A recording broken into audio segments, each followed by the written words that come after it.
arahantsika amin'ireto vaovao tapatapa manaraka reto kosa indray ireo vaovao nisongadina tamin'ity androany ity arahoary.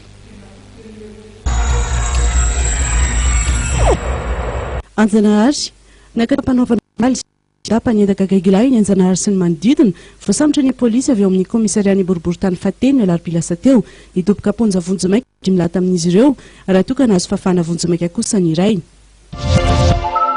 Antanimora lehilahy iray 17 taona ny voasambotra ny polisy ny FIP Antanimora ny alarobia maraina tokony ho tamin'ny efatrora teny amin'ny mozole nangalatra kojakoja tao anaty fiara. Tamin'ny fotoana io polisy nanatanteraka fisafona tamin'ny faritra iny natsikaritra azy izay hafa fietsika sarona nandritra ny fisavana ny haut-parleur écran LCD kagolona mainty iray lampy fitsilo roa autoradio ary grady kintana iray fantatra mofa alatra avokoa ireo.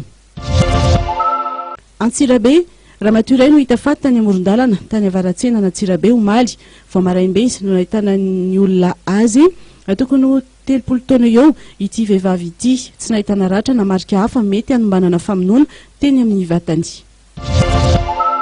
Mandoto mifambafaobe ihany ity trano iray tao Mandoto ity. Polisy munisipaly iray avy amin'ny commune Mandoto no voaterina ampidirina hôpitaly tany Antsirabe vokatra filazana fanodaroan'ny zandary maromaro tao Mandoto ny tenany. Nandatanteraka izany kosa nefa ny commande ny compagnie ao Mandoto rehefa nantanina momba izany.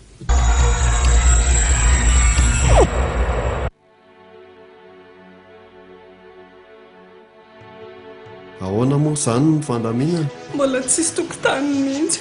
Ilay rajao angeka tsy nametraka na inona.